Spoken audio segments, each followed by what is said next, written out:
Greetings and welcome to a Better Official Live. 5 Play Friday. We are in the house. We are ready to go. We are super excited to be here. Excellent. Glad everybody could join us today.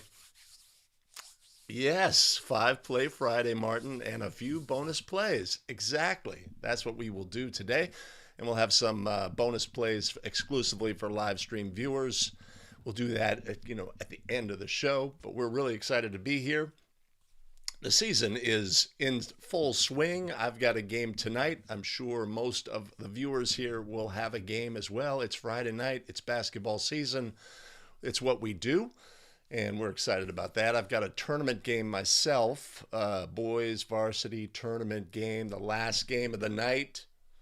Probably the first day of the tournament. Maybe it's the second day of the tournament. So I may have a home team, who wants to win their tournament, maybe not have the strongest opponent. We'll see about that, but I've got a great partner. And it's a late game, so I won't have any pressure getting there time-wise, so we're excited about that.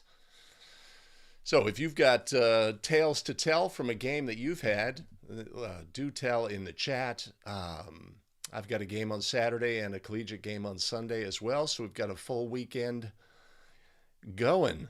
Martin, Tim. Martin, good to see you. Yes, bonus plays in the offing. Jacob, we are up bright and early in an effort. First thing we have to do is have a team meeting with the tech team. I've got Gus. I've got Oliver. We're, devising how we're going to handle the live stream. Sometimes it's like herding kittens with that crew. But we're getting ready for the show. Zachary Lash. I forget. Zachary, I apologize. Yes, the early bird catches the worm. Grace, good to see you. Good to see you. Oh, fantastic. Well, one of the things, Zachary, is you soon discover is like, hey, doing these varsity games, is, in a lot of ways, it's a little easier than doing that JV and freshman game where there's chaos all over the court. One of the real advantages of improving rapidly and accelerating your growth and getting those games is this is a much, easier is the word. The calls present themselves more easily. Everybody knows what's going on and what they're doing to a large extent. So we are motivated to climb the ladder and get to those varsity games. They're more enjoyable and more exciting potentially.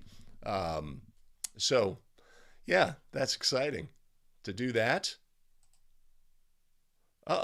David Krieg says, not cold yet in Minnesota. What? The frozen tundra. Come on now. We've got to... We'll see if we can get Mike Goodwin to join in and tell us what the temperature is up in Fairbanks. Billy Mack is back in the house. We missed you on Wednesday, Billy. You missed a phenomenal effort on my part. Completely flummoxed by the technology. We do a live stream with Ecamm Live. There will be a link in the show notes below if you're interested in putting yourself through the pain and misfortune of live streaming. No, it's been a great educational challenge for me. Jason Hayes joining us from Missouri. Always good to see you, Jason. Anitra Clark Alston, good morning to you. Good to see you on the live stream. Zach Burns. So we're doubled up on the Zacharys, my son's name as well. So I'm fond of that name. W.B. Jones, opening night of high school hoops. A week from tonight. Get on it. Jessica, good to see you on the live stream as well. Awesome. Los Santon, Mobile, Alabama. Excellent. Jason Hayes is up at 3:30 every morning, and he's in Missouri, so he's up several hours before me. Alaska still a couple of weeks away. Interesting. Nate Luther from Pennsylvania. Chris Janish jumping in from Sioux Falls. Okay, Nate, first three-person game. Excellent, excellent. Three-person, Nate, three-person. Um, that's awesome. Yeah, yeah. Always a challenge, and everybody recognize. You're doing a three-person game. You're brand new, right? Number one thing, keep officiating the game. That's the most important thing. Keep officiating the game. The crew can fix any issues with missing rotations, etc. You know, if we're so focused though on our mechanics that we stop officiating the game, then we've taken a wrong turn.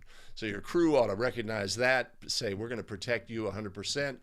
If we goof something up, we'll just fill in. We're the only ones who know about mechanics, right? And then recognize that this is a process everybody goes through. Everybody's done that. They're brand new to three-person. They feel like they're a fish out of water, etc. Every official who's done three-person and is going to work that game with you can say, I understand completely what you're going through because we all went through it as well. It's just part of the process.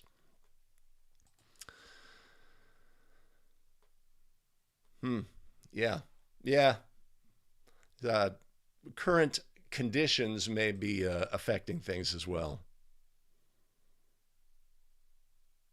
Oh boy. So Jason's got a varsity boys game tonight at a school he's never worked at and with partners he's never worked with. Now, obviously, Jason's not brand new, but that's one of the things for new officials. A big part of what you do in your first year is like learn where all the schools are, where you go, who you see, all of the things related to the venue. And then you're working with new partners every single night, right?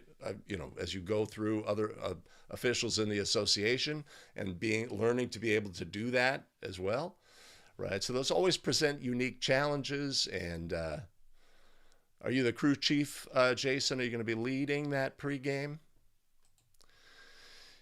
Les O'Connor jumping in from Chicago. Okay, well, let's get to some plays. Excellent. Wow, everybody's in the house. Good to see you. Patrick Whitson, awesome. Danny Bermudez, very first boys varsity game tonight. Very first varsity game, Danny? That would be awesome. That would be awesome.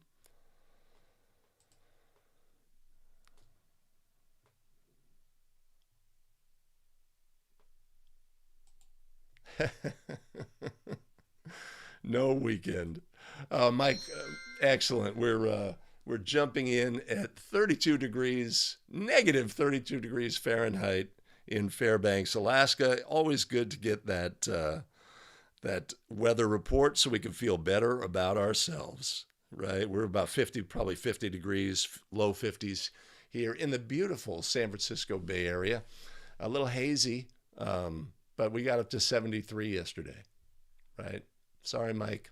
We're living the life here in Cali. Ah, excellent. Excellent. Yeah, you should.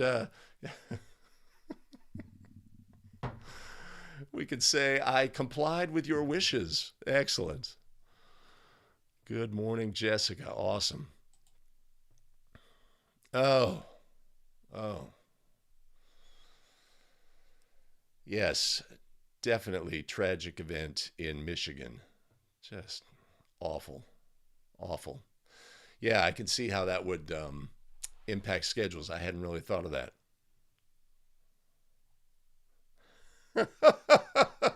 Yeah, Nate. Yeah. Yeah. I mean, that's the thing. That's the thing is key. You're new to three-person, right? And you're spending more time worried about where my partners are and am I in the right position and what's my primary, etc. And it's a real challenge. Um, if we were working the game together, I would tell you, as if I'm crew chief, I'm going to tell you, look, just focus on officiating the game, right? Maybe some hints about rotation, etc. But don't. That's job one. Job one. If you're ever out of position, we have two trails, etc. Because you are officiating the action, that's okay. Make that the number one priority to keep officiating the game, right? You can watch your game video afterward. You can figure out, oh, I missed this, I missed that, etc. Right? And I'm going to try to be big for you. Like if there's a rotation and you're an old trail and you should, don't recognize that I'm coming up to be the new trail, I'm going to get big. I'm probably going to, extend an arm, just let you know, hey, I'm here, I'm trail. You can, focus off ball, etc., etc. So it is what it is. And every single official who is working three-person now has gone through exactly what you are going through as well. Stephen Cash jumping in from Texas. Good to see you, Stephen. All right. Oh, my goodness. Look at this image. That is, oh, excellent. Excellent. Oh, merciful heavens. Okay. All right. So you've had a varsity game, and now you have a boys varsity game coming up. That's awesome. Yeah. Jacob says, let's get down to business. Good to see you, Clarence. All right. Fantastic. Well, let us start first with the rundown. Oh, excellent. Excellent. I'm on top of it. Hey, every Wednesday, basketball rules expert, 7 a.m. Pacific, 10 a.m. Eastern, we adjudicate plays using National Federation of High School Basketball rules so we can have a better understanding of the rules and take them with us onto the basketball court. And then again, every Friday, 5 Play Friday Live, we look at game video. We've got some great clips today to look at. If you are brand new to the live stream, put new in the chat. Let me know where you officiate from. I'd be pleased to meet you. If you're new to me, my name's Greg Austin with A Better Official. We craft video to help basketball officials get better. And if you have an opinion about a play, a comment, a question, etc., jump in the chat. We got a great community of officials here. We're talking about plays. We're looking at all the things. We have differing opinions. That's a block. That's a charge. We're looking at block charged plays today.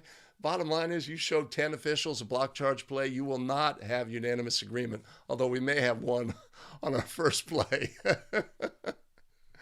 But jump in the chat. Put your voice in the game. And if you have a chance, now would be a great time to share the stream.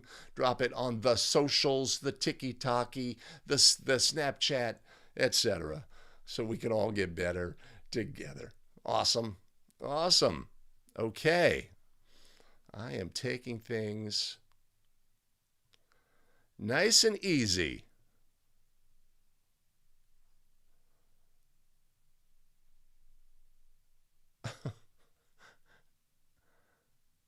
Hey, Mark, show supporter, Mark Asmussen. Excellent. First time caller. Excellent. Great to see you on the live stream, Mark. And Gary Mouton is deep into it. He's like, when's this season going to end? So far, his 24th game. Excellent. Billy, you can drop it onto your MySpace page. All good. Addie Martin, Northwest Ohio. Good to see you, Addie. Wow, we got a female vibe to the show today. That's tremendous. Tremendous. Awesome. Okay, I am going to make things happen here. Get ready for it. We're here to look at block charge plays today. Let's go. Stick around.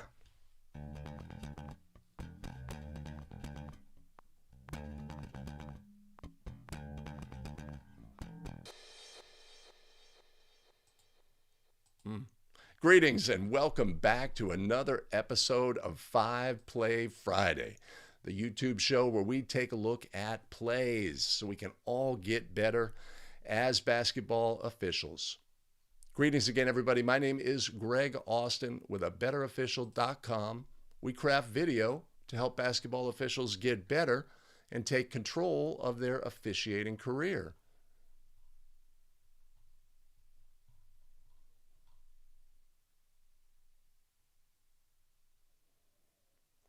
Greetings again, everybody. My name is Greg Austin with abetterofficial.com. We craft video to help basketball officials get better and take control of their officiating career. Give me a moment. Allow me to thank our tremendous show supporters. He's struggling early.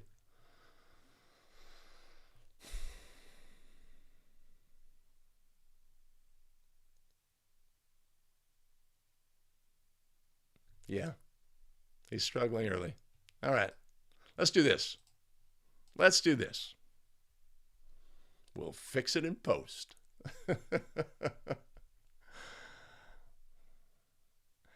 Greetings, everyone. My name is Greg Austin with abetterofficial.com. We craft video to help basketball officials get better and take control of their officiating career. Now would be a great time if you are new to the channel and appreciate this kind of content, right? Do all the things. Hit like, subscribe, and notify so you don't miss out on any of our new content. We live stream 2 times a week. Put your voice in the game. Join the live stream so we can all get better together. Do allow me a moment to thank our tremendous show supporters. So appreciative. Jeffrey Jewett, Gary Mouton, Ashton Dillon, Dan Kelly, and Les O'Connor Jr. Much appreciated and much love. You want to support the show, you can always head to abetterofficial.com/coffee. I'll put a link in the show notes below. Awesome. All right, we are looking at plays today. We're looking at block charge plays so we can all get better at adjudicating plays. When we look at plays, we're obviously looking at, was the call correct, right? And we analyze our game video. That's what we're inclined to do. I had this block charge play. Did I get it right? Did I get it wrong, etc.? And we want to get plays right. But we also want to look at the things that led to, if we got a play wrong, what led to the wrong decision? What are the habits and fundamentals that we display on the basketball court? Because if we can improve our habits and fundamentals, then our call quality is going to go up, right? We're going to be in better position. We are going to be more disciplined. We are going to work the system and have the right official make the call, etc. So that's what we're looking at today. We're looking at all of the things.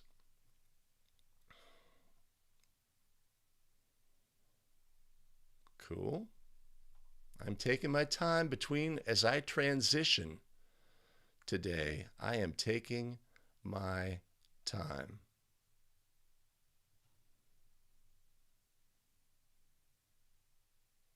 Okay.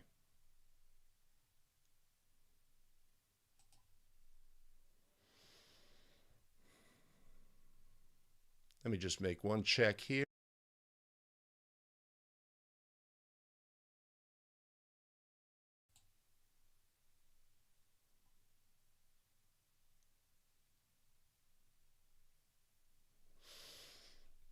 Okay.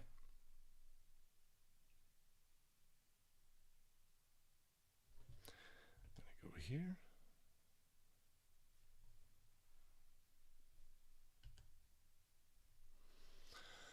All right, let's take a look at play number 1.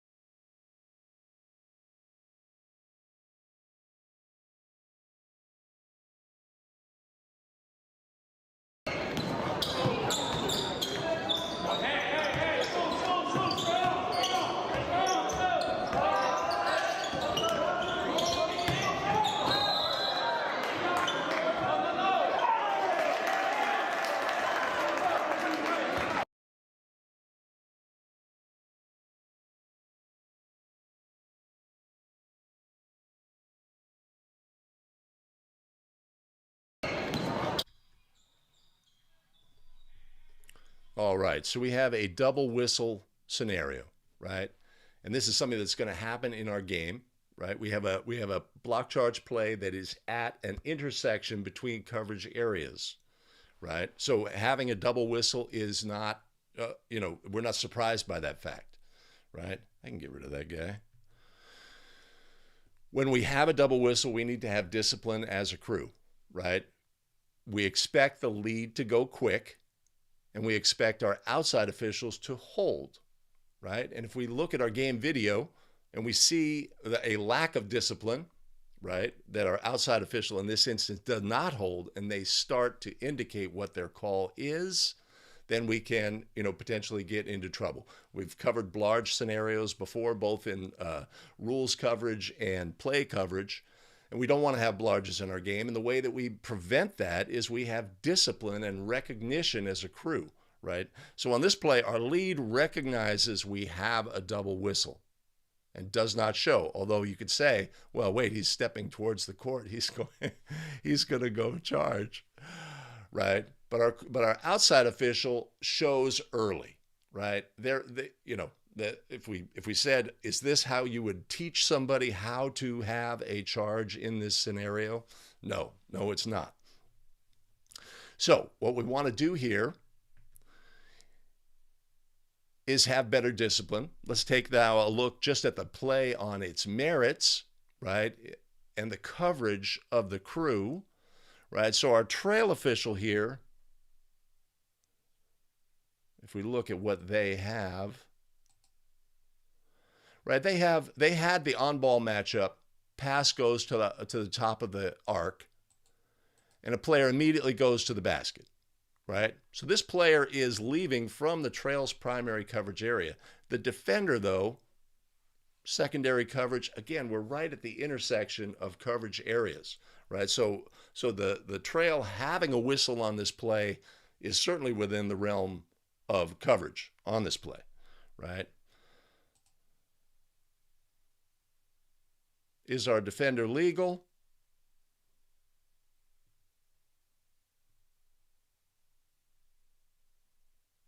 Two feet, holding, right? Easy charge call, right? We're not going to miss this play.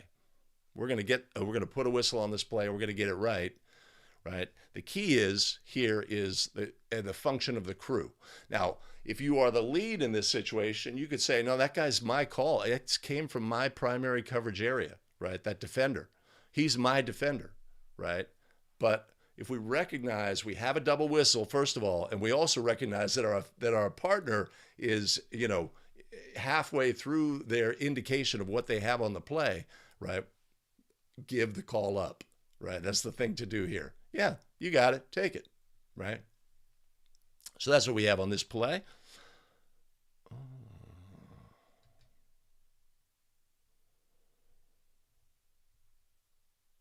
Right.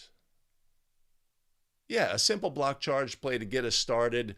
There's not a lot of complexity here. Obvious charging. Simple.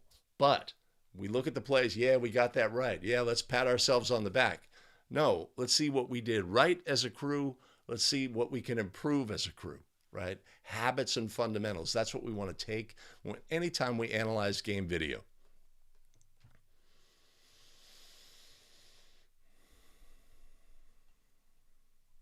All right, let's see what we got on this play.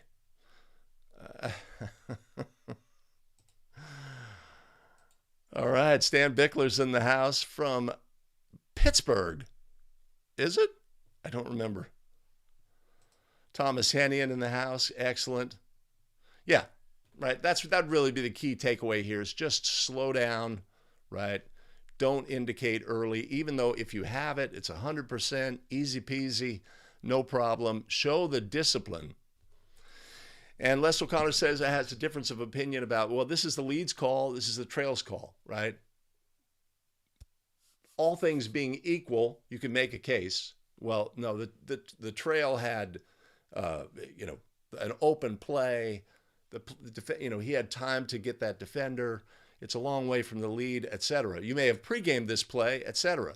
But when it happens in the game and it's right at it's right at the edge of a coverage area, then we can expect to have double whistles in that scenario. And we could have pregamed this play to death, and then it comes up in the game and we still end up with this result. But if we had pregamed it, we would, as Chris says, post and hold. What's the rush? What's the rush? And if we see that let's say I'm the trail here and my charge call has a lot of, I like to get to it early, right? And because I really enjoy the process of making the call, etc. Right? You need to have the ability to just post, right? Recognize the double whistle, communicate as a crew. I'm going to take it, and then go into your signals on the play. So discipline. WP, you could certainly make that case. Could have pre-gamed it that way, but in the end, right, once you recognize your partner is already indicating, right, we don't need to fight for a call in that situation. That would be my point of view. It's like, no, the correct official should have taken the call. The correct official in this situation was the lead. Lead needs to step up and say, no, no, no, not you, me, right? No, no. Crew before you, right? Best thing for the crew here is just say, you got it, partner, go. Grow. But like Mike Connor says, no, I like the trail having this call. This is a good call for the trail.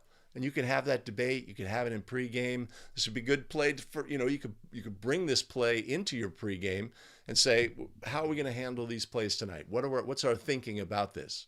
One official may say, that's the trails. He had time. The player got the ball, had time to pick up that secondary defender. It's in his primary coverage area. Trail should take it. And then the lead's like, I'm down here working. I'm looking for something to officiate, right? If that player comes from my primary coverage area, I want that play. And you can work that out and see what we have as a crew tonight, right? So, yeah, Jacob, easy call.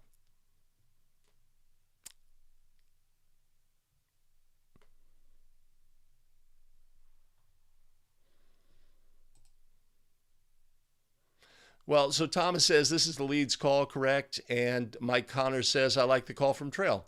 And that's just it. Just think, it's gray area. It's gray area, right? It's at the edge of coverage area. This is the kind of play that if we pregame this kind of play, it helps us clarify how we're going to work together as a crew, right? You could say, a play over on the center's side of the court as well, right? And it's just at the edge of the boundary. Let's talk about this play, and then we can get all get our what our mindset is and how we're going to approach these plays and how we would want to approach these plays using the mechanic set that we're going to use. So, yeah, it's great to have easy plays. Okay, awesome. All right, so now I'm going to go here and I'm going to say, no, I'm not going to say that. Not going to say that. I need to go to here. Then I go to here.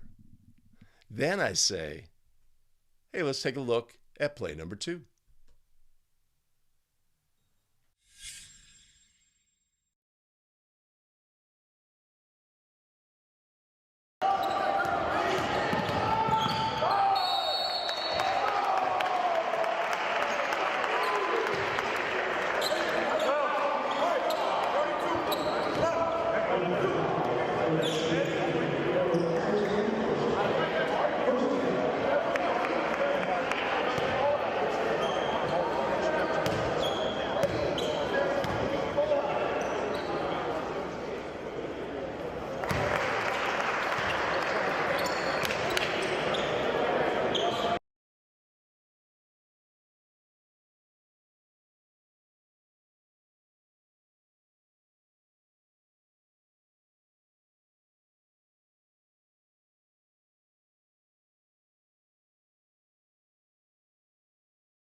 Of you're the center and you're the trail on this play, and your partner puts this play in the game. How is that going to affect us? What are we going to do? Right? Are we going to try to think, well, okay, any obvious charge at the other end should be a charge as well, right? or are we going to try to say, okay, is my partner 100% in the game? Right? Do I need to talk to them and say, are we here? Make sure that they are focusing on the game and they have 100% attention. Right? All of these things come into play. They may need our support, right, to keep them, more focused on the game. Let's put it that way. So we have another simple block charge play. This player is obvious. This defender is obviously legal. They had put down their book that they were reading on the spot, and our coach is loving it. He says, "Oh, I've got a charge here." Yes, way to take it. What?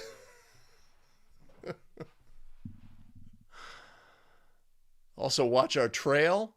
When the partner makes a call, puts his head down, right?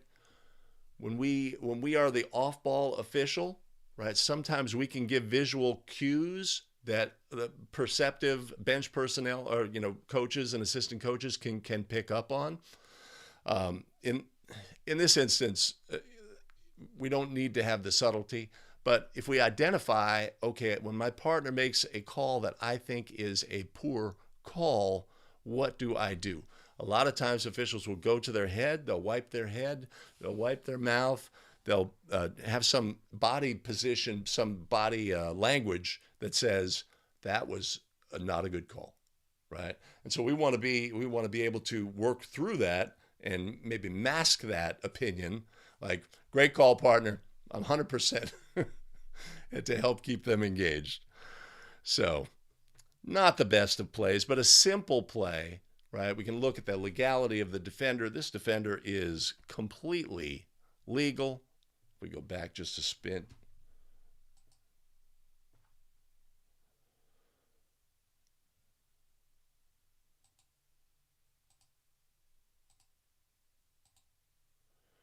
Right, our defender is on the spot, 2 feet, facing the opponent, torso contact, textbook charge.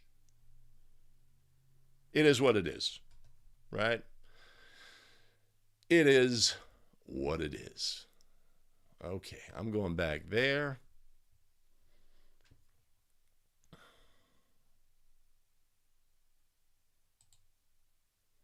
Oh, Chris, absolutely. Absolutely. Game, crew, you. If you let that be your overriding philosophy of how you're going to approach the game is always more important than the crew, and the crew is always more important than me, right? If I have that mindset, right, I'm working for the game, and I'm working for my crew, and then I'm working for me, right? If we have that selfless mindset, that's a great mindset to help to adopt, because we get into a situation where there's what should I do in this situation, right? If I have that mindset, game, crew, you, it makes the decision making easier. Excellent. Dave Krieg, I think we're still maybe talking about the pregame, the previous play, and again, pregame is what we want to do, but also, if we talk about basketball scenarios in our pregame, it can open up, right? If we approach a pregame in a fashion that's, okay, this is my coverage area, this is your coverage area, you have primary, this, that, right? That's kind of antiseptic, then, we're going to have one outcome as a result of that pregame. If we talk about plays specifically, like this player, right? There's no primary defender when the player gets the ball in the trail's primary coverage area, and he goes to the basket, and then I've got a player who just above the free throw line takes there's a block charge play right there. I've had officials say, I want that play as trail. I want that play because I have time to pick up that secondary defender, etc. Right? And I've had partners who say, no, we have to work the system. That player came from my coverage area as lead, so we can work it out, right? If we talk about specifics of a play like that, it makes things more vivid and more the things that we can, then have like an offshoot of that discussion. Well, what if that player did this and then that, et cetera? It can really open up and make things more vivid, right? And a more engaging pregame. But let's look at this play, Right. Jeffrey Sampson has charge, easy charge. Randy Wilson says, I did not believe it was possible for something to be easier than the previous play, but yet here we have it. Here we have it. Right? But you have to really think through these scenarios is that there could not be a more obvious charge, but my partner put a block on the play. What does that mean for us and our crew and our relationship with the game and the coaches, etc.? Right? It presents a real challenges. Right. Number one is I'm going to find my first opportunity and ensure that my partner is here with us working this game and we have the complete attention.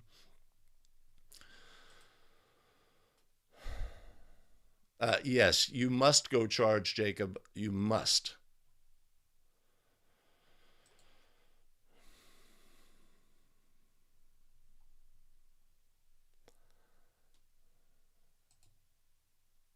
Yes, that's a very diplomatic approach to the play, Les. Yes. The Zooch. What?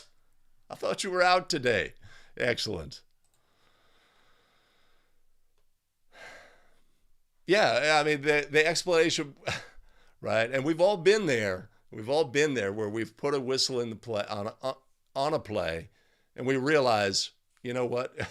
After we've put the whistle in, after we've singled, after we've started going to the table, we realize I either like put things together in my mind. I did not have a look at the play. I wasn't concentrating. It was out of the corner of my eye, etc. And now I realize I have made an incorrect call, right?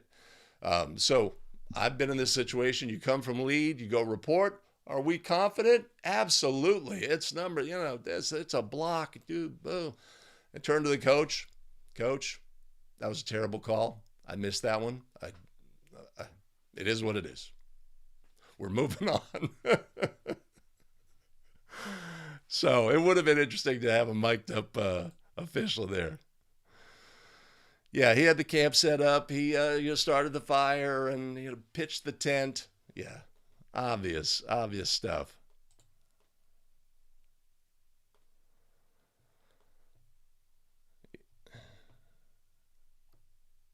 Oh, let's see what Les has to say.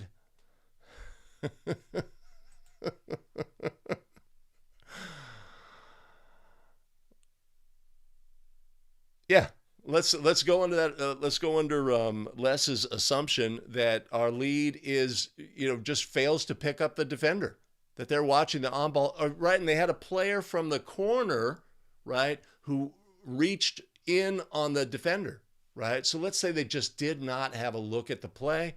There was a crash. And they said, okay, I'm going to put a whistle. We obviously need a whistle on the play. I'm going to put a whistle on the play, and my default is block, right? That could be exactly what happened on this play, as Les points out very eloquently.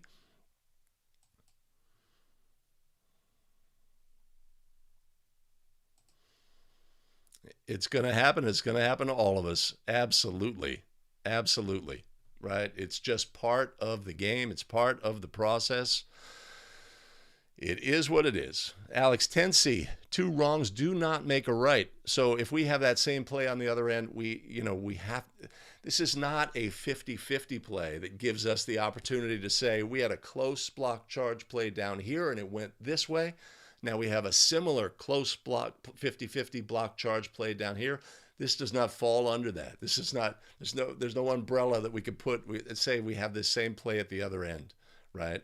Those plays have to be much closer, 50-50, etc., for us to try to match at that end. Yeah, Jacob, we do not have restricted area. This is a high school game. Minnesota varsity games have restricted area. Props to them for that. That's impressive. But that's it. We are moving on. We've had 2 super easy ones. Let's move on to a more challenging play and look at play number 3.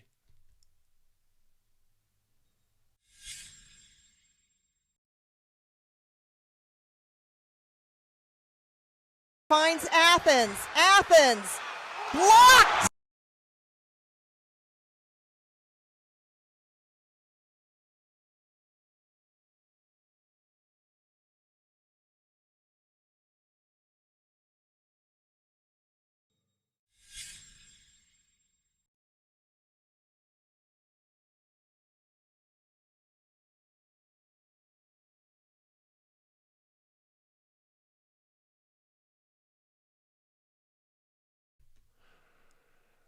Right. So let's look at our scenario here.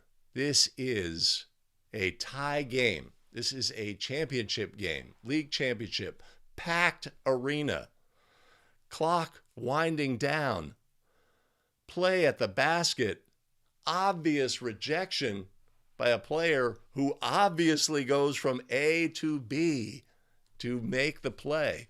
Super exciting play, high leverage play, game deciding play, no call on the play. You have to take this play in context. This is a game deciding play. This is how it plays out.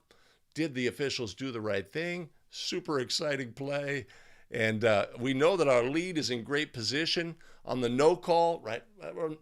Actually, I think the lead could have improved their position, but they are looking right at it. And the body language is no call. It's not like, I'm not sure there should, it's like, there is no call on this play, right? And that's fantastic communication. Relaxed, plays coming at him, slides over, he's strong. We are going to overtime, right, on this play.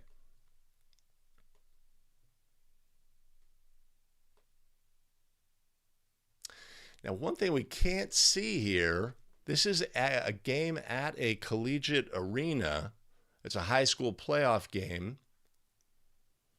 One thing we can't see is lights on the backboard.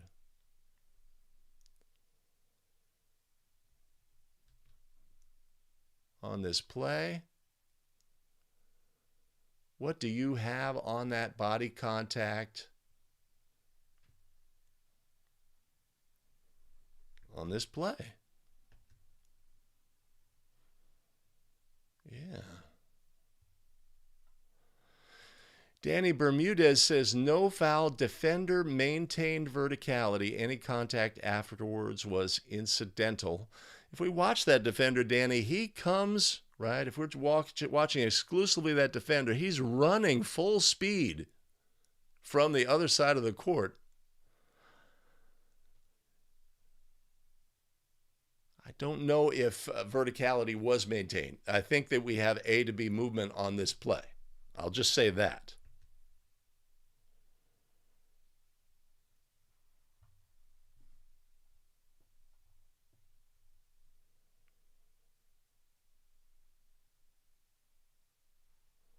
Okay.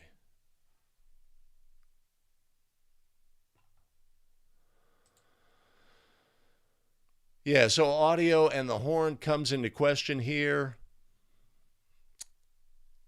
Yeah, that whenever you see Thomas, whenever you see a graphic that has a time display on it, you can't trust that necessarily. Yeah, so we have a question about whether the contact occurred. See, I think, right, so this is a great question to have. It's just like, are you going to put a foul on this play after the player blocked the shot and then there's body contact, right? One coach is going to be saying, he was fouled, you know, this, that, and the other thing, right? It would be great if we looked, let's go here.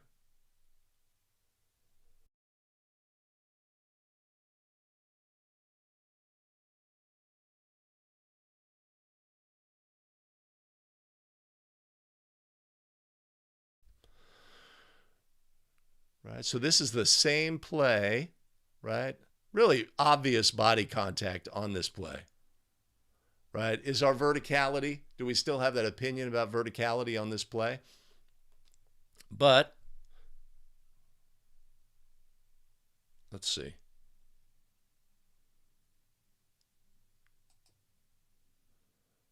Legal.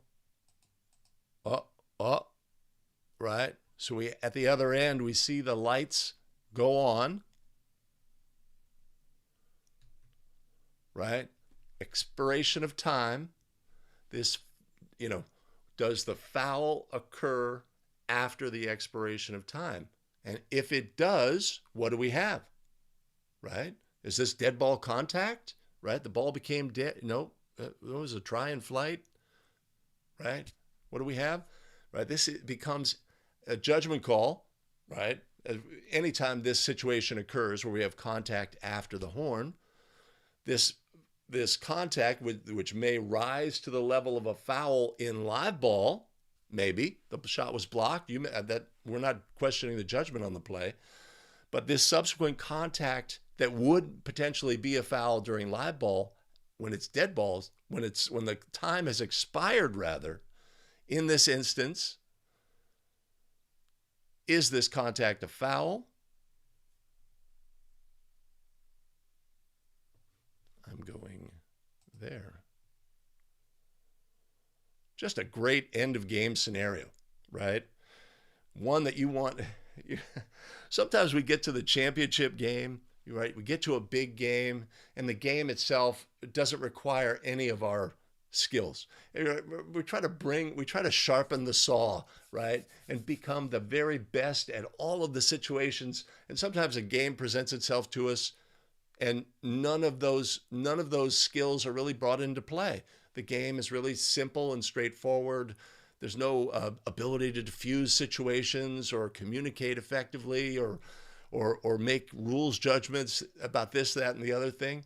But we always want to, when we're developing those skills, we're always anticipating that they are going to lead to, at a key moment of a key game, high-profile game, we can make the proper adjudication, do all of the things, bring all of our skills to bear, and just a fantastic scenario. Packed arena, high level, high pressure, tie game, last second shot. We can't get any better. I love it. I love it. I love what the crew did on this play. Awesome. Paul Sullivan, as an alumni of the school that missed the game-winning try, he says that's an obvious foul. Right. So that's also, of course, we're let's say we're getting to this situation out of a timeout. How are we going to communicate as a crew? Right. It's right. We're going to do all the things. Tie score, bonus situation. Right. Like, let's say one team has fouls to give. They may try to do a take foul and exhaust some time off the clock. We want to be fully prepared coming out of that timeout and anticipating. But what are we going to say? We're going to say, look, right, players playing, we have to call the obvious only. Nobody has an opportunity to recover from any stuff that we put in the game at this point.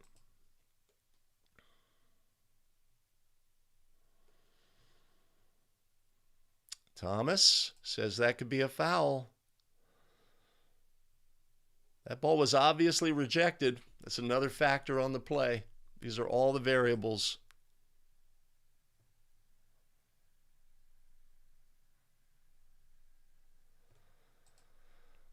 It's a great scenario. Great scenario. And Dave, yes. Yeah. I mean, there was displacement. There was a blocked shot. That player is going A to B. That time had expired. Phenomenal.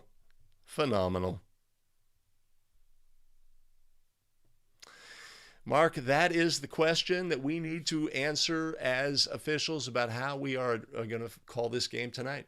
That's the bottom line. Right? If we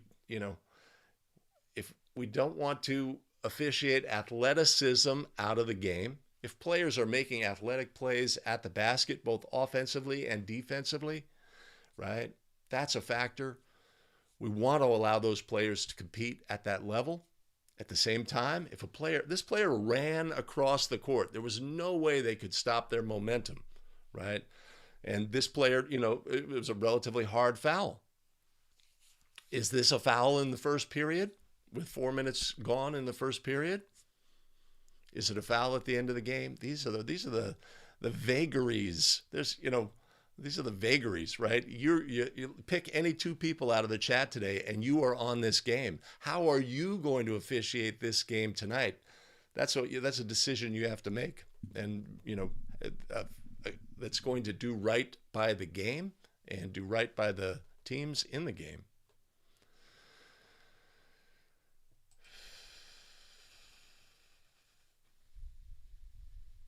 even if there is a whistle, wouldn't it be so close to the horn that regulation is automatically over? Well, if we had a whistle prior to the expiration of time, if we had a foul that occurred prior to the expiration of time, then we would award free throws with no time on the clock and no players in marked lane spaces. Obviously, the timer would have no ability to properly stop the clock in this situation. So that's what we'd have. Right on. Okay, I am there. I am there. I am there. And we're going to look now at play number 4.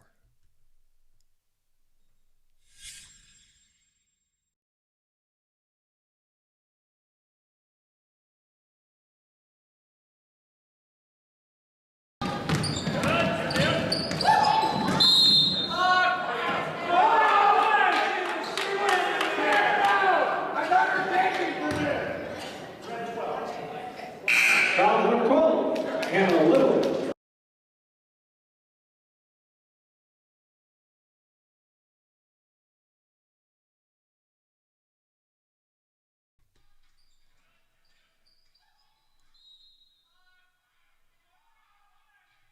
That's wrong. All right. So, what do we have on this block charge play? This is a collegiate game, second half action, and I guarantee you white is down big.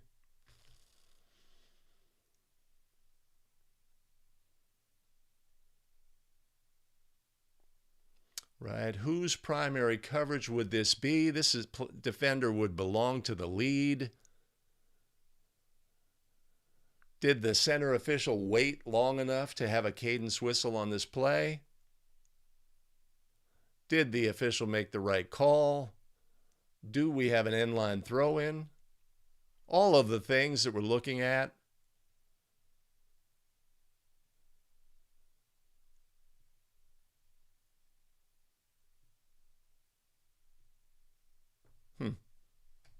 I don't know.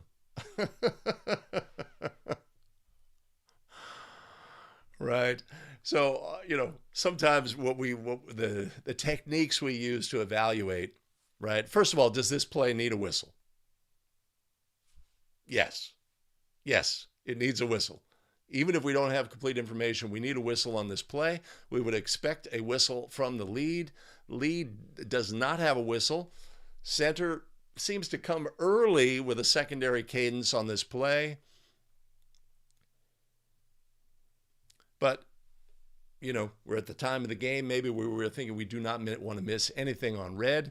But we also note that the offensive player is going in one direction, and when the contact occurs, the defender goes in another direction. Sometimes that's an indicator to us that the contact was not, in the torso. Yeah.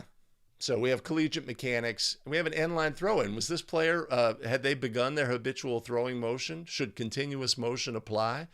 And should they be awarded 2 free throws in this instance? I think they should have. Might have got that one wrong, right? But key takeaways. One is it needs a whistle, right? And if it doesn't come from the appropriate official, then you need to put a whistle on the play. Even if we don't have complete information, it's better to put a whistle on the play in this instance and go with what the best information that you have on this play. Needed a whistle.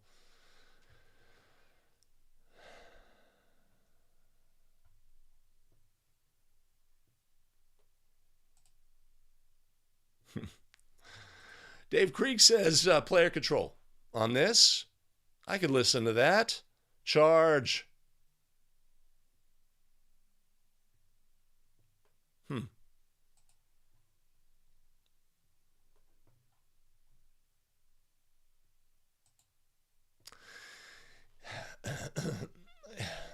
Center in collegiate officials, Darwin, center would have the primary coverage, primary defender on this play. Even though if we draw a line on the court, right? So the center would have, well, or would that even be the trails?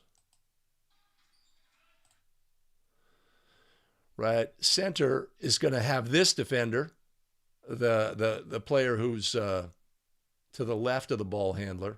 The 3 would belong to the trail, and these 3 players in the lane would belong to the lead. That's what we'd have here. This is the lead's defender.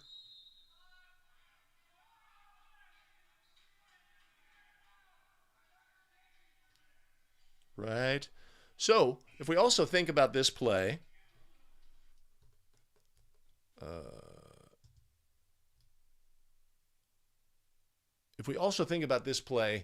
as to how it relates, is this a play that if this occurred early in the game, is this a play that we can say, okay, we see that play goes in the memory banks, we called a charge at this end, was this close? Right? Was it not close? Was it something that we could, if we found a similar play at the other end, right? This is less obvious, I think, in this instance, but we could also, again, if we're in this situation and you're on the crew, it's like, all right, we want to be working the system, and we sort of had a breakdown here in working the system. Let's like re-energize the crew to refocus on what we have here. This may have been, very close to the end of the game. Maybe there's some sort of checking out on the play, but there's value here for what we can glean from it. But if we do have a block on this play, Thomas, you are correct. We should have awarded 2 free throws.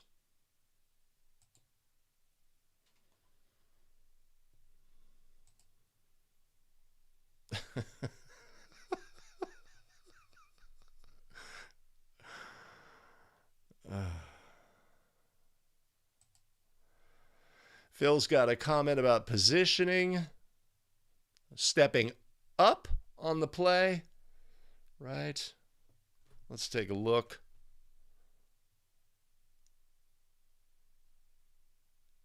Yeah.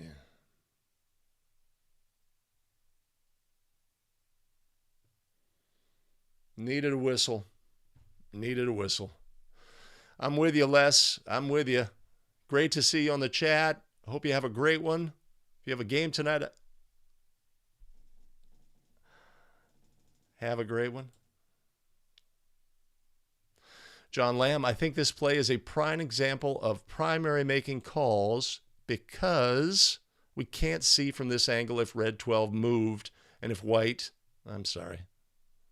got head and shoulders past, etc. Right? Camera angle from the other end would be the ideal here. But bottom line is lead is going to have the look at this play. Lead has this defender, right? And if we do that right and have a whistle from the lead, then everything, resolves itself. Good, bad, or indifferent.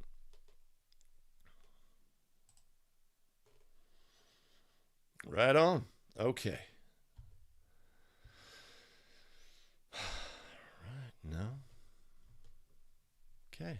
Let's take a look now at play number 5.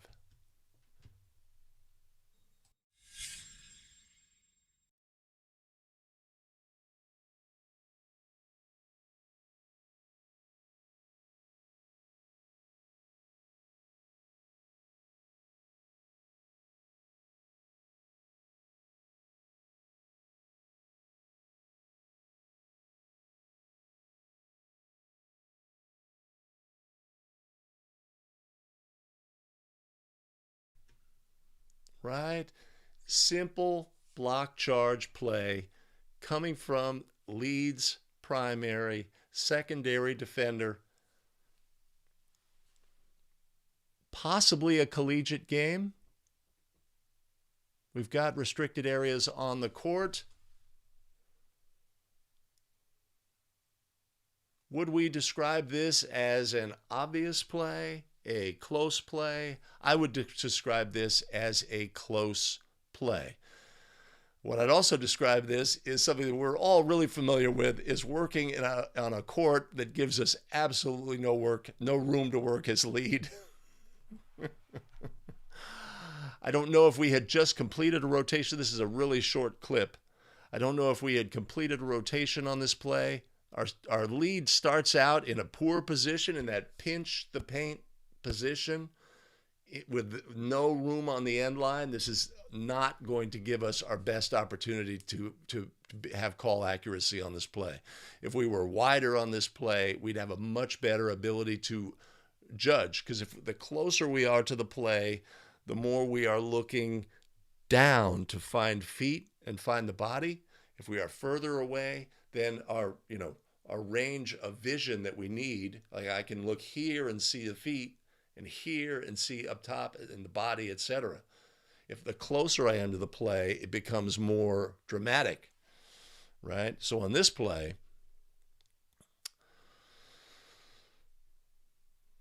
obviously the lead is going to go charge here. Let's take a look at the legality of the play.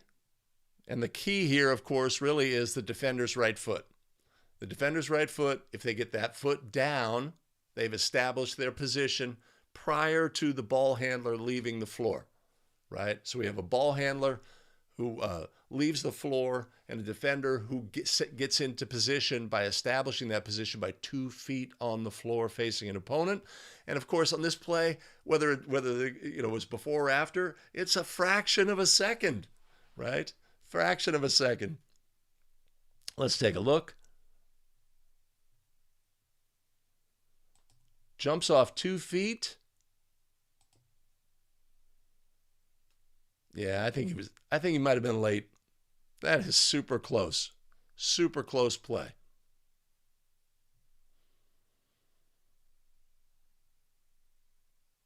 Yeah. Good one.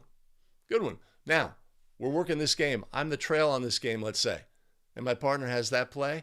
What do I know? Super close play. This is super close. On this end was a charge. Okay. All right. I can remember that, right? If we get a super close play down at the other end, I can remember what we had on that super close play down on this end, right? Remember, we're working in really fine margins here. This was a really close play, right? We don't have to be, oh, okay, it was really close at the other end, but right? It's easy plays for us to think about. Super close at this play. On this end was a charge. We get a super close play on this end. Yeah, yeah.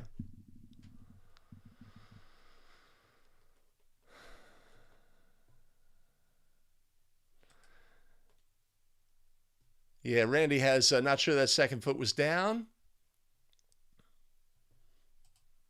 1 foot on the floor at the time of the try. Possibly a little late from Dave Krieg. Right? So, Dave, let's look at your language, though. It looks like the defender slid in a little late. No time for the shooter to alter his path. When it comes to legal guarding position on a player with the ball, we do not have to give that player time to alter their path. Illegal guarding position is established in an instant. And the question here is whether it was on an airborne player or not on an airborne player. That's really the key. And if they'd gotten there legally, then all the things that you're in your language would still apply. Yes, he got there before the player left the floor, and the player therefore had no time for the shoot. That's sort of like the essence of guarding, right? In that instance.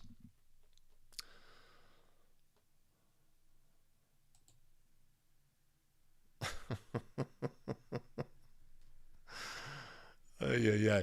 I mean, as high school officials, we have to work in conditions that are, that are all that. That's just the way it is. Lorenzo Valdez has a block, right? So again, I'd say our key question is, hey, I'm the trail on this play, and my partner has a charge on this play. I think, you know what? I think that should actually be a block, right? Again, we talk about our game, crew, you, right? The game, the crew, you. Is it important if I have a 50-50 play, almost the identical play down at the other end? Is it important for me to say, no, he just had his foot down a little bit late, right? I'm right on this play, right? Or are we going to build in a little fudge factor? That's the real value of a play like this.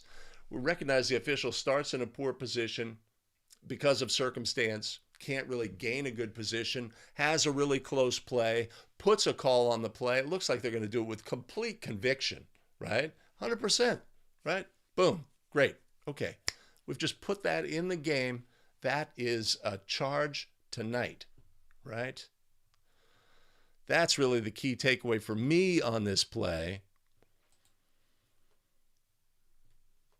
Indeed. Indeed. All right. We got blocks. Uncle, Jimmy Ray, we are all in agreement. The punch. Come on now. Some crank. I do not buy any presumption that it's to eliminate confusion, right? I think somebody got their panties in a twist about the officials, showing too much emphasis on charges and team control. They said, we got to control this display. That's my opinion on the play. Mike Connor's time and distance are not relevant here. That is the bottom line. Billy Mack says the right foot is down in time. Awesome. Dave, fight the fight in Minnesota. They are still punching. Well, after that brutal handshake line punch video that we've all seen, I have it actually available. Yeah. Long live the punch for officials.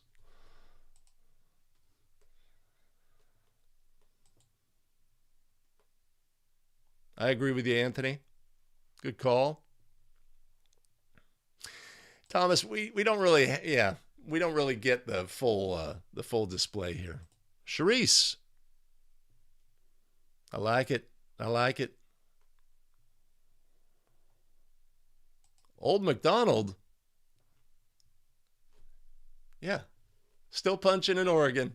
Awesome.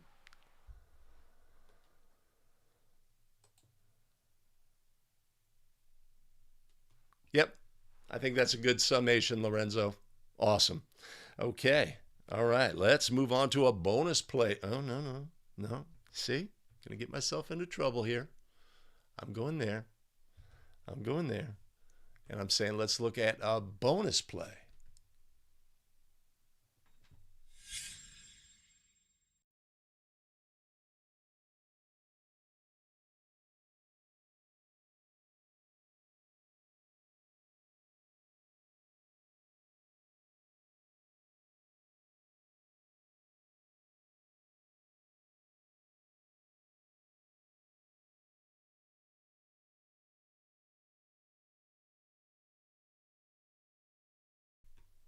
All right.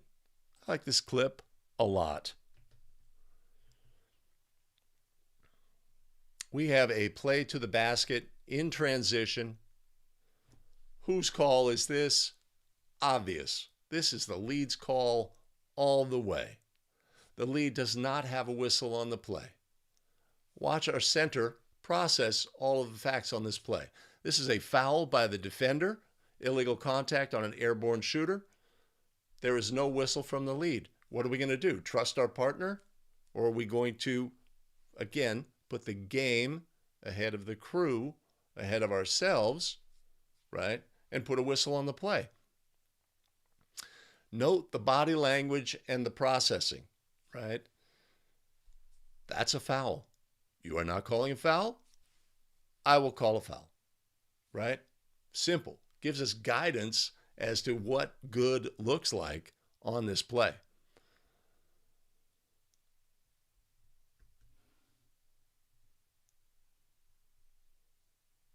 Right.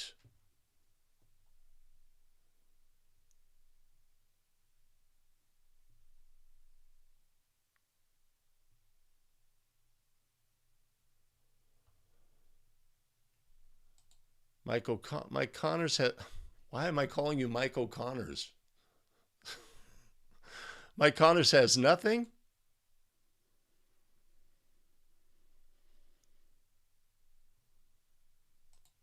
Airborne shooter, illegal contact.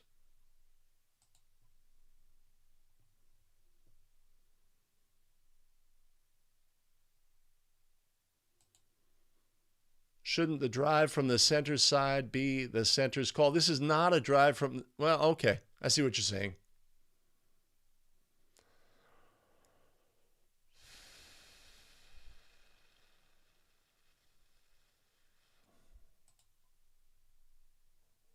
Right, so there's a couple things here as well. Yeah, chase down plays. Whenever you have a defender coming from behind in a fast break situation, you always want to pick up the defender, right?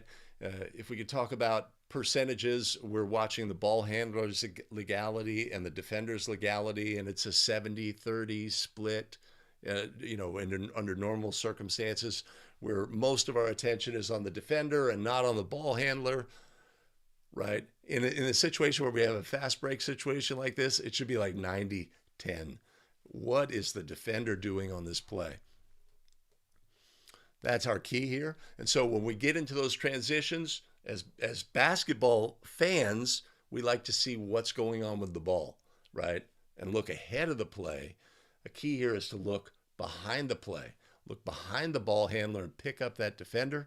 Did we pick up the lead, pick up the defender on this play? Let's take a look. By going there.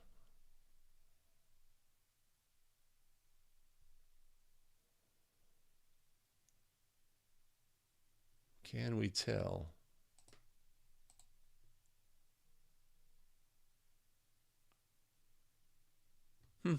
Can't say that he didn't. That's what I'm taking away from this play, Chris, is the cadence and patience.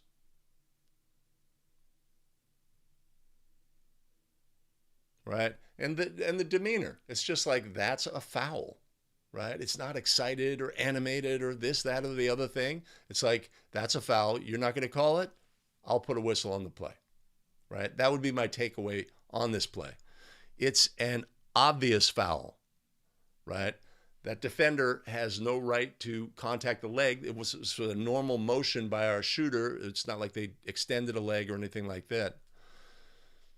This is a play that, again, we have a block on the play, right? The ball is blocked. Oh, does that negate the contact on the defender?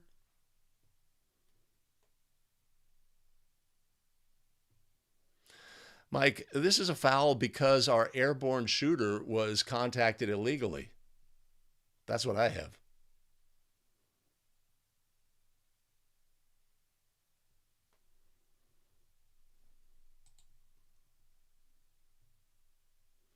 Yeah, that might have been a factor on the play.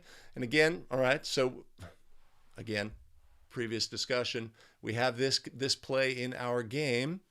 Looks like we are in the second half here, but let's say it's, the game just started and we have this play in our game and we have ruled this, the center rules this to be a foul, right? Airborne shooter, illegal contact after the ball was deflected, right? Put a whistle on the play. We could take that with us through the rest of the game as well. Yeah, this is a super short clip. Old McDonald says, are we considering intentional, I would assume, for excessive contact on the play? It would not rise to that level for me.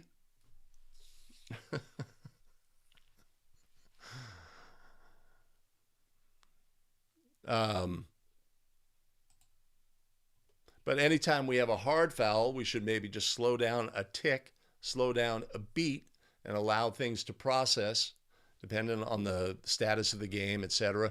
I mean, if we'd had hard fouls previously in the game that were judged, then that's certainly on the table.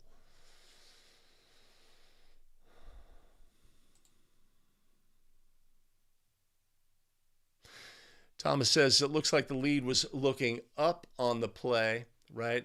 If we, again, it's a super short clip. I did not clip this play.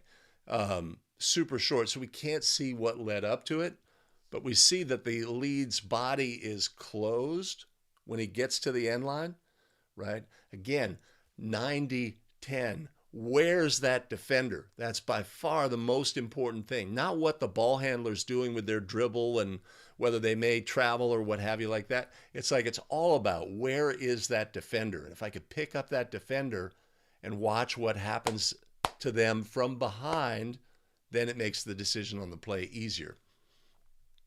So again, what are we doing? We analyze game video, we see stuff, habits and fundamentals.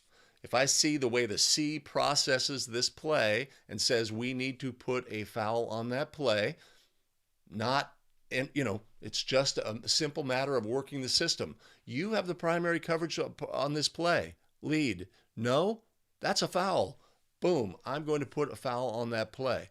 We could talk about it, whether it is or, what you thought was this, that, or the other thing, but we're going to work the system. I have a primary coverage area and a secondary coverage area. I'm going to work that area and I'm going to display these habits. I'm going to allow you 100% opportunity. If I see something that rises to a certain level and it is in my secondary coverage area, I will put a whistle on that play, right? And we're going to work the system in that fashion. So there's that from the C. From the lead, right, we don't know how we got here, but we want to be able to pick up that defender. That's the most important thing on this play. Maybe I recognize that when I get to the end line on a similar play, my body language is more, or my shoulders are more closed. Now, obviously, we've been running to get there, so there's challenges with that. But do I obviously pick up that defender before the contact occurs, right? That'd be what I'm looking for on my game video, right? Do I see my head turn to pick up that defender early? Is it obvious, right? That is what I would want on that. Mike O'Connor, you're done, Mike. You will be Mike O'Connor's forevermore. Mike is still not convinced. Yes, Nate, the defender did contact the ball.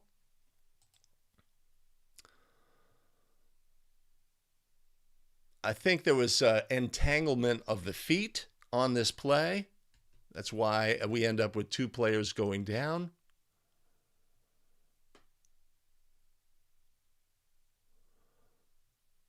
And a little bit of tug on the arm.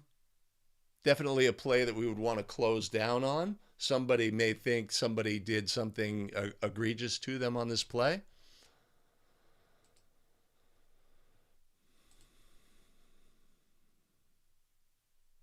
Oh, well, this is an airborne shooter. This is a foul on an airborne shooter, Addy, so we would definitely be awarding 2 free throws on this play.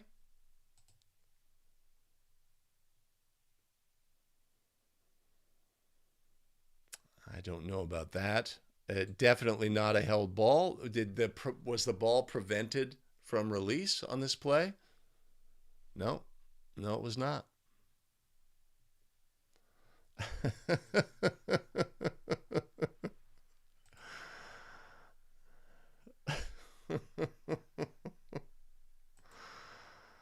All right. Okay. All right. I'm doing the things. I'm going to here. I'm going to here. I have a couple more plays for live stream viewers, but first, I'm going to wrap up the show.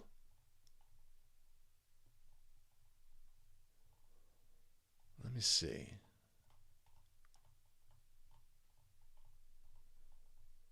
And I'm taking my time to do it.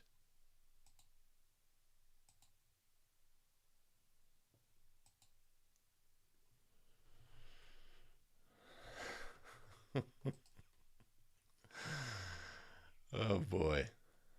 That's sometimes those things get in your head. They get in your head and you cannot let them go. Oh my goodness.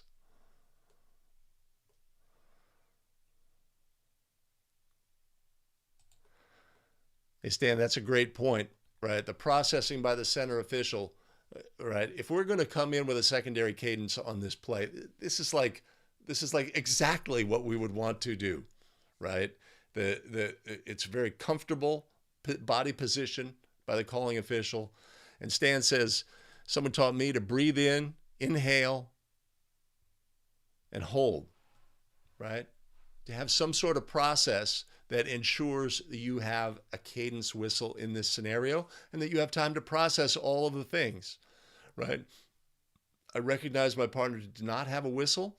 I recognize that I believe this is a foul that we must have a whistle on.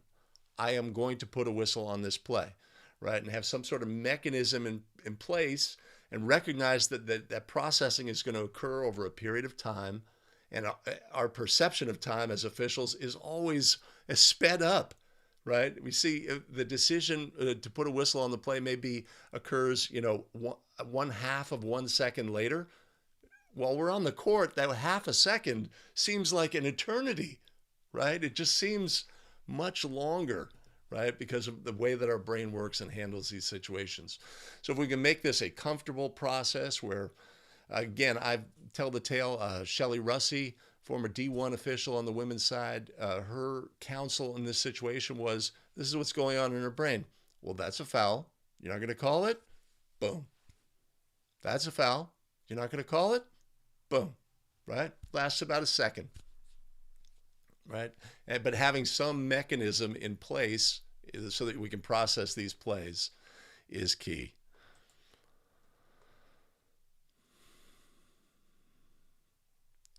Charisse, if we did, set this up and said, what do I want that lead to be looking at? We want to be looking at the contact from the defender, right? And we would, we want to officiate from the ground up as lead, right? So we're looking at that body contact from behind.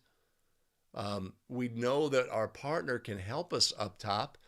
In a girls' game, we have less high flyers, right? This isn't a play that occurs above the rim, where we definitely don't want to be looking up as lead. Our ability to, take in all of the action is a little easier when we have girls, just because there's less elevation consistently. At least it was back in the day. But yeah, we'd want that defender to first of all be focused on the from the ground up. And our center can help up top. If there's something up top that's missed by the lead, our center can easily come in and get that. Okay, so what am I doing? I am moving on to the end of the show, but stick around, live streamers. We're going to have a couple more plays. And I'm going here, and I'm out of plays.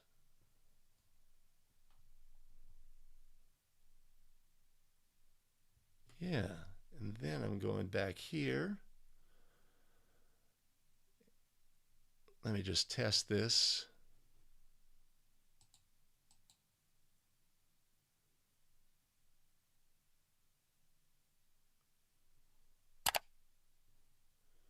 Okay.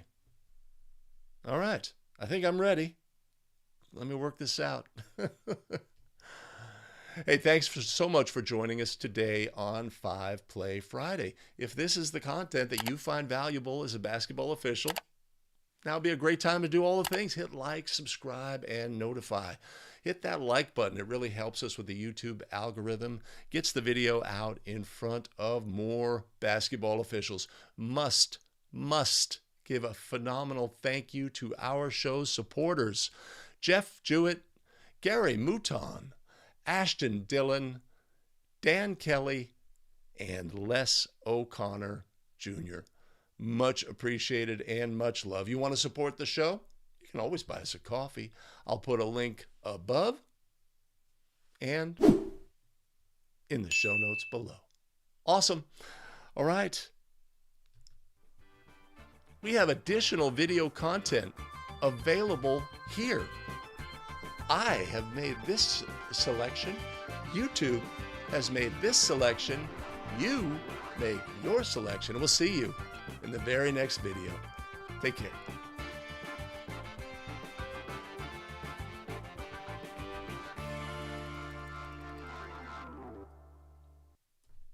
Kind of screwed that up. Needs work. Need to fade myself out there. Okay. All right, Thomas, actual game. A1 is thrower in. B1 is defending and reaches and waves a hand in the face. I think we've mentioned this before. I called a delay of game and cautioned about waving hands in the eyes. When we have a player who waves their hands in the opponent's face in high school, this puts the player at risk for a player technical foul by rule. NFHS says we do not want players waving their hands in their opponent's faces, right? Let's put a stiff penalty on that to prevent that. Now, that said, does anybody know the rule? No. Coaches don't know, players don't know, etc. So how we handle a situation where we have a player, most often, I'd say, in my experience, officials will warn a player, don't do that, right? As opposed to, on the first instance of it, assessing a player technical foul. That is just how things go. So certainly this is, Thomas, probably 95% of officials will handle this in the exact same fashion. Now, the fact that they violated the throw-in plane is deserving of a delay of game warning. What are our options here? We could say that is a player technical, and in addition, there will be a delay of game warning. That's the other option here. But in most situations, we are presented with a ladder of opportunity. We can do this, or we can elevate and do this, and if necessary, we can do this, right? So in this instance, warning, right? Maybe tell the coach, players cannot wave their hand, right? Game management, etc. But that player is certainly at risk for this action, would put them at risk for that. But here, I'm going to say, let's look at a bonus play.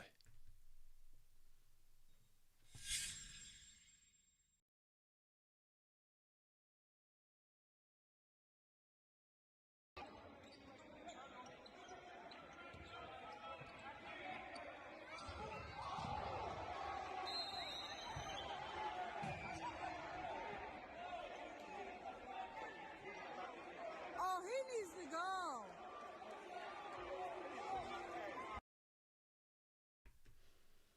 All right, this play is making the rounds. Let's take a look.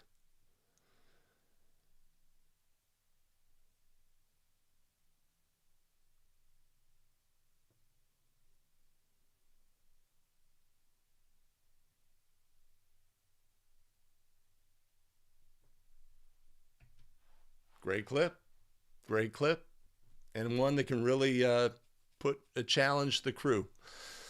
So what do we have on this play? This is a non-designated spot throw-in. Our official is clearly indicating that this player can move, right? We would assume this is an out of a timeout, obviously, right? Since we are administering a throw-in in which the player can move. The official chooses to administer the throw-in across the lane using NBA mechanics or NCAA women's mechanics. And I think this puts us in a position where we get ourselves into trouble. In the end, I believe this is an unobserved action on this play, right?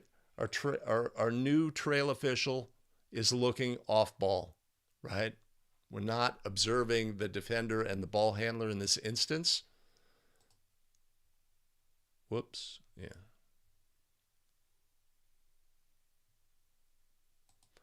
And ultimately, we have the ball handler, the thrower in, throw the ball into the face of the defender, right? The official's count was at like 2 or 3.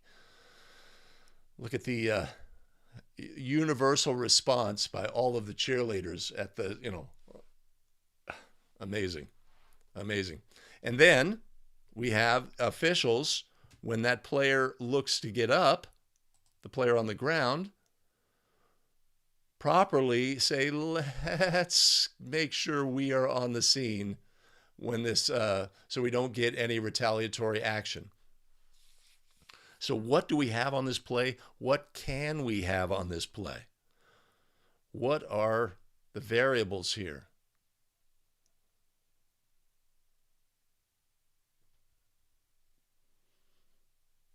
Here's what I see.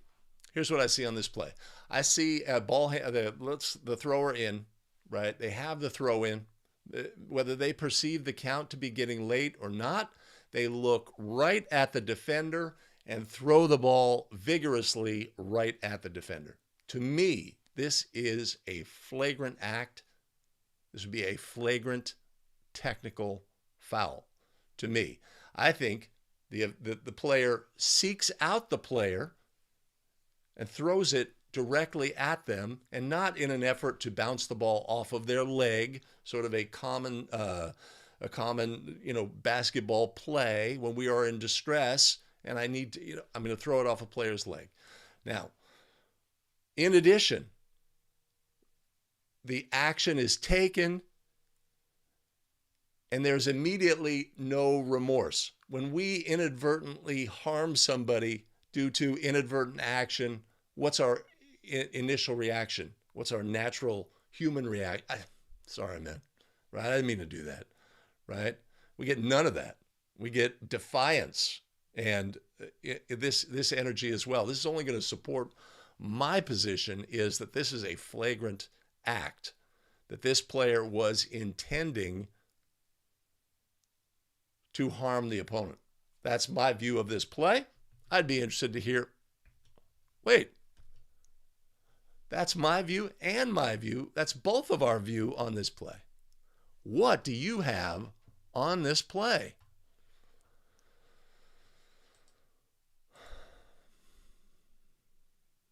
Nate did that intentionally. I think everybody's like stunned for a moment, right? We see the reaction of everybody involved, and we're just they're stunned. But I do really appreciate the officials ultimately getting in.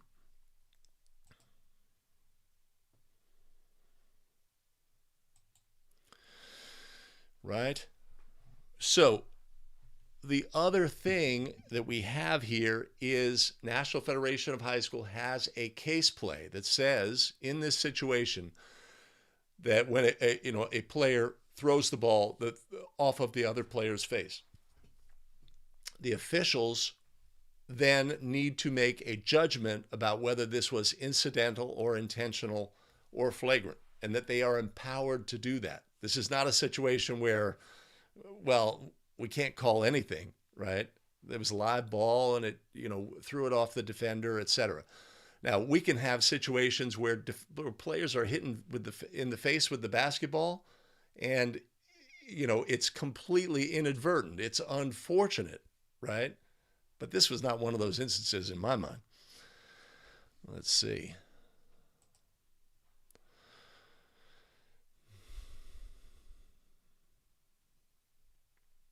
Yeah. It's, usually for me, it's not like things aren't obviously, a lot has to go in before we get to, I wouldn't say that.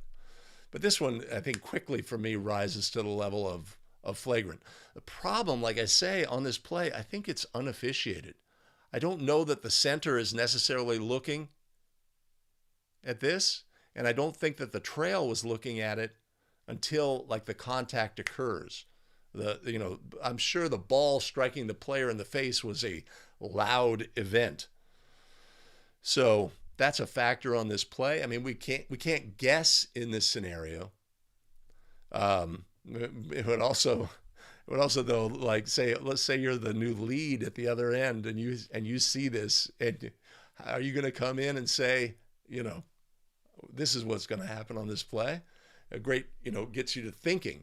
Right? My partners didn't see this, and I did see this. And to me, this action rises to this level.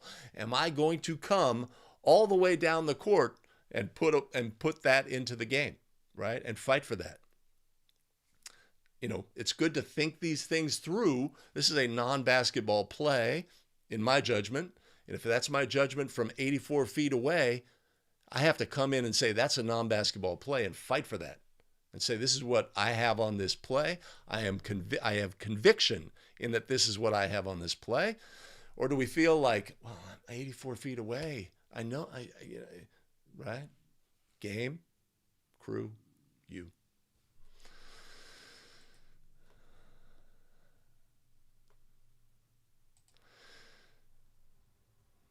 Trail is not looking. Technical, not personal. Dave says disqualify the player with a flagrant technical foul.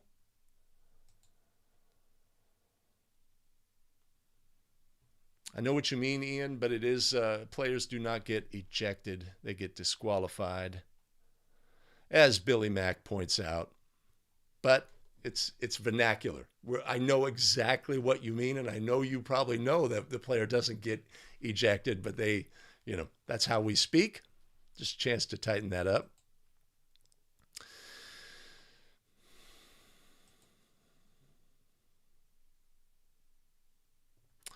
Darwin has intentional upgraded to flagrant. Well, of course. So our key question here, of course, is, is this a personal foul or a technical foul? If it's technical, any player or eligible substitute could shoot the free throws.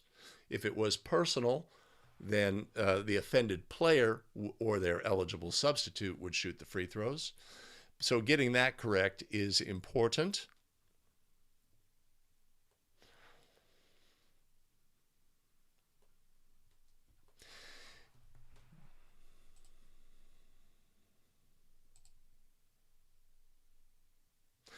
I don't see that. I don't say that, Dave. And again, I see. We don't have the audio, but he's saying something. When he throws the ball, he says something, or gives a look, etc., directed at the player that he hurt, and it's not a, oh my gosh, what have I done, or that was unfortunate. It was like, yeah. Who knows what, of course, led up to this situation as well. But this is a great clip. I got it off of Twitter. I will put a link to the Twitter source. I did not have time to do it for this clip. Just a phenomenal clip. Not something you're going to see in your game every day. That is for sure. Yeah, flagrant technical. His body language after it happens really tells it all. And it's like, well, wait, can we consider that in our judgment on a play, Chris? Can we consider the fact that they are, not apologetic or have no energy in that fashion, right? You can, if the body language is like, yeah, I did it, and I'll do it again, then that gives us support for our judgment, let's say.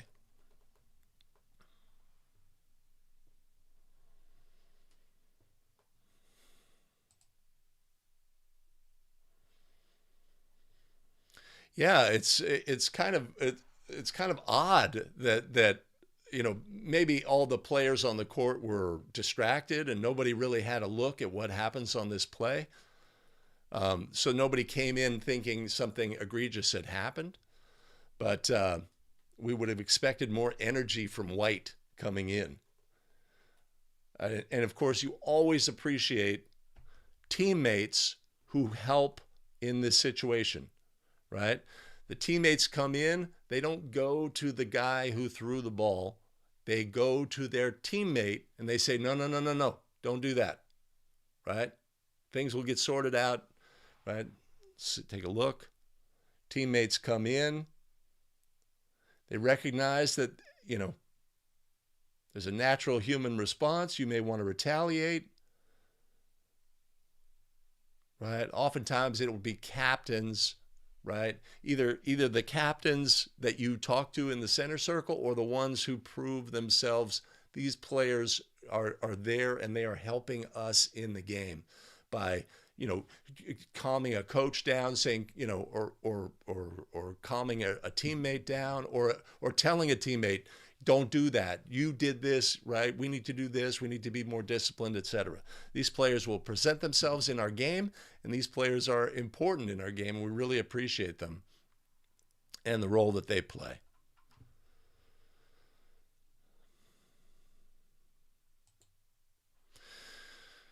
Charisse, the question here is this a intentional foul or is this an intentional technical foul? is it a flagrant foul or is it a flagrant technical foul? These are key variables in the equation. And since it was not contact, live ball contact, physical contact, it would be a technical foul by rule. Yeah. Especially in a three-person game, right? We have help from two other officials, so we can really give more focus. But if we think about the initial positioning of the official and their willingness to throw the ball across in this instance, took them out of position to have the best angle on the play, right? If we had said, okay, we're going to go to the other side and we're going to stand over on the letter B and administer the throw in from there, right? Maybe we have a different look on this play. But in the end, we did not have a look.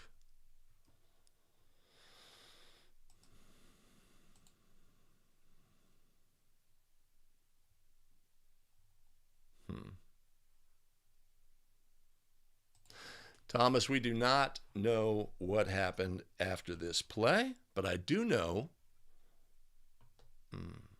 that we are going to move to another bonus play.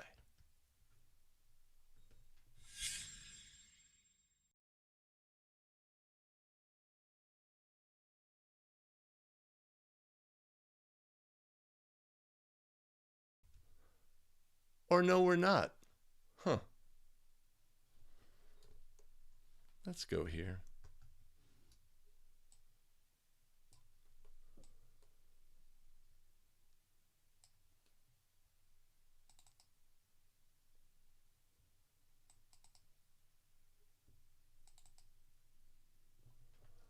I thought I had another play, but I do not. Oh well.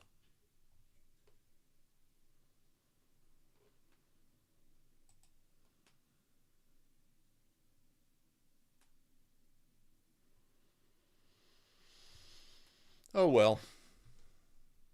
I don't have any more bonus plays.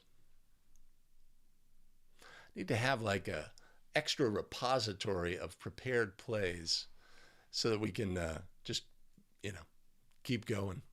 Yep.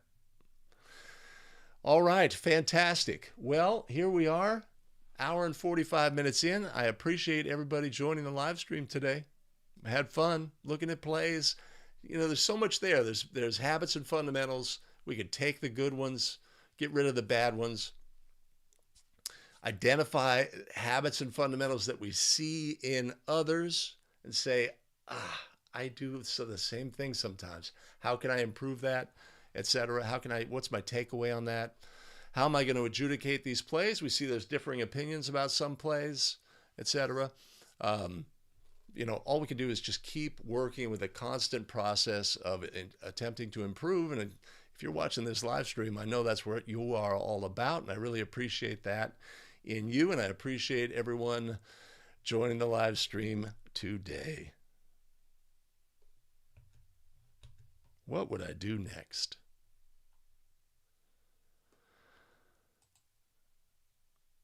Thanks for joining, Chris. Appreciate you. Have great games this evening to everybody who has one. All right, Thomas, two JV games. You're going to see some stuff. That's the thing about working lower level games. You're going to see maybe more unusual things. Awesome job, Billy Mack. Thank you. Excellent. Have a great weekend, everybody. Enjoy your games, enjoy your family, enjoy your time off, and we'll see you in the very next one. I'm sure of it. Yeah. Take care.